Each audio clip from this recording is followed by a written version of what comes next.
नमस्कार स्टूडेंट्स, कैसे हो सभी? I hope you are fine. आज इस लेक्चर में ऐसे कुछ स्टैंडर्ड बाइनरी ऑपरेशंस के बारे में बात करने वाले हैं जो डिपेंड करते हैं हमारे मॉड्यूलों के ऊपर, यानी कि addition module, multiplication module, division और एक्सपोनेंशियल। देखो, बहुत सारे बाइनरी ऑपरेशन हमने प्रीवियस लेक्चर्स के अंदर पढ़े जो कस्टमाइज किए जा सकते हैं, है ना, जिसको हमने स्टार से डिनोट किया। स्टार का मतलब होता है हमारा जनरल बाइनरी ऑपरेशन, कि मैं इस पे कोई भी ऑपरेशन या कोई भी टास्क अप्लाई कर सकता हूं। बट मैथ्स में कुछ और भी बाइनरी ऑपरेशन ऐसे हैं जिनकी स्टैंडर्डाइजेशन की जा चुकी है, यानी कि जिनका सिंबल देखते ही हमें पता होना चाहिए कि इस बाइनरी ऑपरेशन का मीनिंग ये है, यानी कि इससे आउटपुट कुछ इस तरीके की आने वाली है। तो उन्हीं में से सबसे फेमस हमारा बाइनरी ऑपरेशन निकल करके आता है मॉड्यूलो। तो इन चारों ऑपरेशंस के बारे में बात करते हैं। तो वेलकम टू गेट स्मैशर्स, मेरा नाम है अंकित अरोड़ा। बिना किसी देरी के शुरू करते हैं। सबसे पहली बात यहाँ पे देखो, डेफिनेशन हमारी सबसे फर्स्ट निकल करके आती है एडिशन मॉड्यूलो। इसकी थ्योरी पे नहीं जाना, देखने को ऐसा लग रहा है पता नहीं कितनी टिपिकल डेफिनेशन है, बहुत सिंपल सा काम है। वो कहता है किसी भी m के लिए जब आप एडिशन मॉड्यूलो अप्लाई कर रहे हो, जैसे प्लस m का मतलब है मैं किस नंबर पे अप्लाई कर रहा हूं, है ना, तो उस m की बात कर रहा है, नेचुरल नंबर पे काम कर रहे हैं हम लोग। कोई भी दो इंटीजर अगर आप पिक करते हो और उन पे एडिशन मॉड्यूलो लगाते हो, तो उसका मतलब क्या है कि दोनों नंबर को किया जाएगा ऐड, और जो भी आंसर आएगा उस पे मॉड्यूलो m अप्लाई होगा। ठीक है, और कैसे? सिंपली दोनों नंबर को हमने ऐड करना है। Then take reminder when the sum is divided by m, और जो भी हमारे पास सम करके आंसर आया उसको जैसे ही m से डिवाइड किया जाएगा, जो भी रिमाइंडर मेरे पास बचने वाला है that is known as the addition modulo m। जैसे वो कहता है a और b दो एलिमेंट है, उन पे हमने एडिशन मॉड्यूलो अप्लाई किया। मेन आपके पास जो इनके सिंबल्स हैं वो इस तरीके से डिनोट किए जाते हैं। जैसे इन दोनों पे बाइनरी ऑपरेशन अप्लाई हुआ है एडिशन मॉड्यूलो m, जो भी रिमाइंडर आएगा वही हमारा क्या हो जाएगा? आंसर, यानी कि आउटपुट। दोनों को ऐड करके क्या करना है? m से डिवाइड करना है। जैसे कि एग्जांपल से समझते हैं। मान लो मैंने बोला 9 और 2 पे जब एडिशन मॉड्यूलो अप्लाई होगा 3 या 2 जो मर्जी, 9 और 2 को ऐड करो, आंसर आ रहा है 11। 11 जैसे ही 2 से डिवाइड हुआ, रिमाइंडर कितना बचा? 1 ओनली। तो ये 1 मेरे पास क्या आ जाएगा इसका आंसर, यानी कि एडिशन मॉड्यूलो ऑफ 9 एंड 2।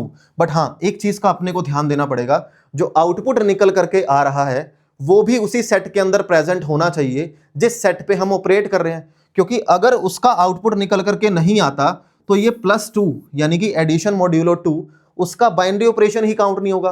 क्योंकि बाइनरी ऑपरेशन नाम तो तब दिया गया ना जब वो उसके अंडर ही क्लोज हो रहा है, यानी कि उसी में से इनपुट उसी में से आउटपुट निकल करके आ रहे हैं। ए क्रॉस ए से एक ही आउटपुट आ रही है, ठीक है ना। तो इस तरीके से कोई और एग्जांपल देखो, जैसे 7 में मैंने अंडर 3 कर दिया, यानी कि 7 और 2 के अंदर मैं एडिशन मॉड्यूल अप्लाई कर रहा हूं 3 का, तो इसका मतलब 7 + 2 9। 9 को जब 3 से डिवाइड किया जाएगा, रिमाइंडर क्या होगा? 0। तो जिस सेट पे हम काम कर रहे हैं उसमें 0 भी बैठा होना चाहिए, क्योंकि उन्हीं के बाइनरी ऑपरेशन से आंसर आ रहा है, और आंसर भी तो हमारे सेट में होना चाहिए जिस सेट पे ऑपरेट किया जा रहा है। तो ये है एडिशन मॉड्यूलो m। ये आपको समझ आया? बाकी सारी डेफिनेशन सेम है। देखो, जैसे again multiplication modulo, multiplication modulo की डेफिनेशन भी सेम है। वो कहता है किसी भी दो इंटीजर पे आप काम कर रहे हो, जब भी कुछ आपको ऐसा देखने को मिल जाए तो इसका मतलब है वो मल्टीप्लिकेशन मॉड्यूलो m की बात कर रहा है। सेम डेफिनेशन रहेगी, दोनों को आप करोगे मल्टीप्लाई, जो भी m से डिवाइड करके रिमाइंडर बचेगा वही हमारा क्या हो जाएगा? आंसर। तो सबसे पहले आपने मल्टीप्लाई करना है, उसके बाद m से डिवाइड करना है, reminder is the multiplication modulo. Same यहाँ पे इसने आपको सिंबॉलिक फॉर्म के अंदर रिप्रेजेंट किया हुआ है कि a और b में जैसे ही ऑपरेट हुआ, रिमाइंडर बचा। कब रिमाइंडर बचा? जब m से डिवाइड किया गया आफ्टर देयर मल्टीप्लिकेशन। जैसे 7 और 2, अगर मैं इसमें मल्टीप्लिकेशन मॉड्यूलो लगाता हूं, फॉर एग्जांपल 3, तो 7 2 ज़ा 14। 14 को जब 3 से डिवाइड किया जाएगा तो रिमाइंडर मेरे पास कितना आएगा? 2, क्योंकि 12 आ रहा है ना। ऐसे ही 7 × 1, अगर मैं 2 से एडिशन मल्टीप्लिकेशन मॉड्यूल 2 लगाता हूं तो 7 × 1 7, 7 को 2 से डिवाइड करोगे, रिमाइंडर कितना बचेगा? 1। तो यही सेम काम कर रहा है मल्टीप्लिकेशन मॉड्यूलो। नाउ नेक्स्ट हमारा निकल करके आता है डिवीजन मॉड्यूलो। देखो, डायरेक्ट डिवीजन मॉड्यूलो कभी भी अप्लाई नहीं होता, और ना ही ऐसी कोई चीज होती है। तो यहां पे सबसे पहली लाइन ही हमने ये लिख दी कि division modulo is not a direct division. ये डायरेक्ट डिवीजन नहीं है। रीजन बताऊंगा कि किस रीजन पे बात कर रहा है। It is done by the multiplicative inverse. ये तभी अप्लाई हो सकता है जब उसका इनवर्स हमारे सेट के अंदर मिल जाए। जैसे अगर आप डिवीजन मॉड्यूलो की बात कर रहे हो, अगर आप डिवीजन मॉड्यूलो की बात कर रहे हो तो इसका मतलब ये है कि आप पहले एलिमेंट और दूसरे एलिमेंट के इनवर्स की मल्टीप्लाई कर रहे हो, आप डायरेक्ट डिवीजन की बात नहीं कर रहे, देन मॉड्यूलो m अप्लाई हो रहा है।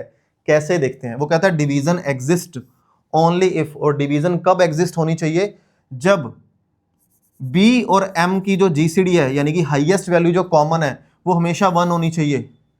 हाईएस्ट कॉमन वैल्यू 1, अगर कोई हाईएस्ट वैल्यू ही ज्यादा आ रही है जैसे 4 और 2 है, जब इनके बीच में कॉमन फैक्टर ही अपने पास 1 के अलावा कोई दूसरा नंबर आ रहा है, यानी कि 2 इनका कॉमन फैक्टर मेरे पास आ रहा है, तो डिवीजन तो पहले ही प्रोसीड होगी ना।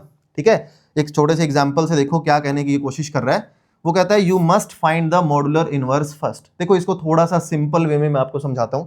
मान लो मैंने यहां पे 3 पर डिवीजन मॉड्यूलो 3 ही अप्लाई कर दिया इन दो एलिमेंट्स पे, 3 और 3 पे।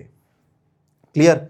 तो इसमें मेरे कहने का मतलब है मैं डिवीजन मॉड्यूलो 3 अप्लाई कर रहा हूं ना, मेरे कहने का मतलब है मैं 3 के अंदर मल्टीप्लाई कर रहा हूं सामने वाले का इनवर्स, यानी कि 3 इनवर्स।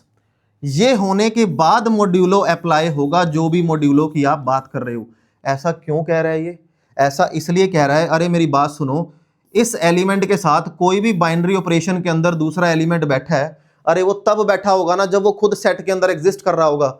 मान लो 3 और डिवीजन 3, अगर मैं इसकी बात कर रहा हूं, हो क्या रहा है, 3 की मल्टीप्लाई 1/3 से हो रही है ना यार। वो तो तब होगी ना जब उस 3 का जो इनवर्स है यानी कि 1/3 हमारे मेन फंक्शन, हमारे मेन सेट के अंदर एग्जिस्ट कर रहा होगा।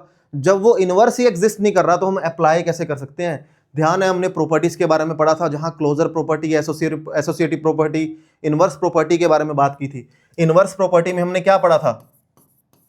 इनवर्स प्रॉपर्टी के अंदर हमने क्या पढ़ा था? अगर मैं किसी भी एलिमेंट को किसी भी एलिमेंट के साथ ऑपरेट करता हूं बाइनरी और आंसर आइडेंटिटी आता है, तो इसका मतलब ये वाला जो एलिमेंट है वो कौन है? वो ए का इनवर्स है। यानी कि कम से कम एक एलिमेंट हर एलिमेंट के लिए उस सेट के अंदर बैठा होना चाहिए जो उसके इनवर्स की तरह काम करता है, तब जाकर हम उसको बोलते हैं इनवर्स एग्जिस्टेंस हमारी इनवर्स की हो रही है। तो जब यहां पे एग्जिस्टेंस ऑफ इनवर्स ही नहीं आएगा सेट के अंदर, यानी कि अगर जिस सेट से 3 लिया गया है उसी सेट से अगर 1/3 लिया जा रहा है, वो तो तब लिया जाएगा ना जब उसके अंदर एग्जिस्ट करेगा। जब एग्जिस्ट ही नहीं कर रहा तो हम बाइनरी ऑपरेशन कैसे लगा सकते हैं? बाइनरी ऑपरेशन कब अप्लाई होगा? जब वो दोनों एलिमेंट भी तो सेट के अंदर होने चाहिए।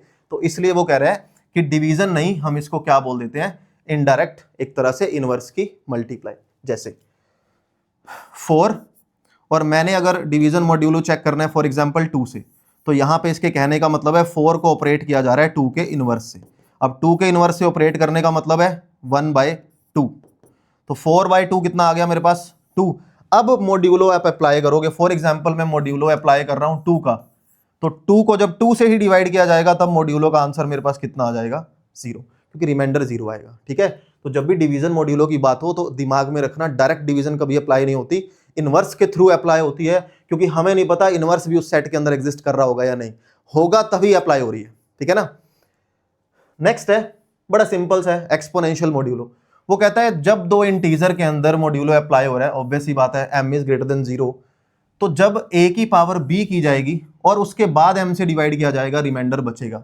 ठीक है ना, a raise to power b, उसको m से डिवाइड किया, जो रिमाइंडर बचा वही हमारा क्या हो जाएगा? मॉड्यूलो। जैसे 4 रेज टू पावर 2 है, तो 4 रेज टू पावर 2 मेरे पास कितना हो गया? 16। तो अगर मैं यहाँ पे मॉड्यूलो अप्लाई कर रहा हूँ, एक्सपोनेंशियल मॉड्यूलो अप्लाई कर रहा हूँ फॉर एग्जाम्पल 3 का, तो जब 16 के साथ 3 का एक्सपोनेंशियल मॉड्यूलो अप्लाई होगा तो 5 या 15, यानी कि रिमाइंडर मेरे पास कितना बचेगा? 1। तब आंसर मेरे पास कितना आ जाएगा? 1। तो ये 4 मॉड्यूलो हैं जिनके बारे में आपको पता होना चाहिए। देखो मैं ऐसा नहीं कह रहा कि यही वो ऑपरेशन है जिनकी स्टैंडर्डाइजेशन मैथ में की जा चुकी है, जिनके बारे में हमें पता होना चाहिए लीनियर अलजेब्रा स्टार्ट करने से पहले। बहुत सारे ऐसे ऑपरेशन हैं जिनको स्पेशल नोटेशन पहले ही दी जा चुकी है। ये प्लस माइनस मल्टीप्लाई डिवाइड क्यों है? क्योंकि ये इनको नोटेशन दी जा चुकी है। ये सिंबल आपको दिखता है क्योंकि प्लस है, दोनों को ऐड करना है। क्यों? क्योंकि पहले से डिफाइन किया गया ना मैथ में, इसका मतलब है डिवाइड करना, इस सिंबल का मतलब है मल्टीप्लाई करना। ऐसे ही बहुत सारे सिंबल हैं जिनके बारे में आपको नॉलेज होनी चाहिए। अगली वीडियो के अंदर हम उन सारे सिंबल्स के बारे में बात करेंगे जो जनरली हम यूज नहीं करते, बट हमें उनके बारे में नॉलेज होनी चाहिए। उनमें से देखो किस किस के बारे में बात करने वाले हैं। Number system we know that plus minus multiply divide क्या होता है। मॉड्यूलर ऑपरेशन यानी कि जितने भी अपन ने बात कर ली यहाँ पे नंबर थ्योरी पे जो अप्लाई होते हैं, मैक्स नंबर कौन सा उठाना है, मिनिमम, जीसीडी एंड एलसीएम, ये हम बात करेंगे नेक्स्ट लेक्चर में। सेट ऑफ ऑपरेशन ये हम 1-2 के अंदर पढ़ के जा चुके हैं 11-12 में। यूनियन, इंटरसेक्शन, माइनस और सिमेट्रिक डिफरेंस। वेक्टर में कौन कौन से ऑपरेशन अप्लाई हो सकते हैं, वेक्टर एडिशन है ना, डॉट प्रोडक्ट, क्रॉस प्रोडक्ट, हो सकता है आप ट्रायंगल ऑफ एडिशन लगा रहे हो, पैरेललोग्राम ऑफ एडिशन लगा रहे हो। दो फंक्शन की कंपोजिशन जब की जाती है तो डॉट से रिप्रेजेंट किया जाता है।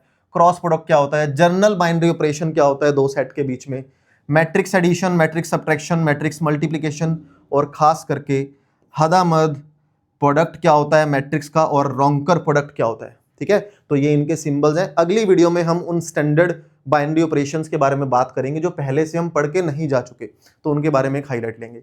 तो आई होप कि चीज़ें आप सभी को बड़े प्यार से क्लियर हो रही हैं। अगली वीडियो में मिलते हैं, कुछ नया सीखेंगे। Have a good day to all of you.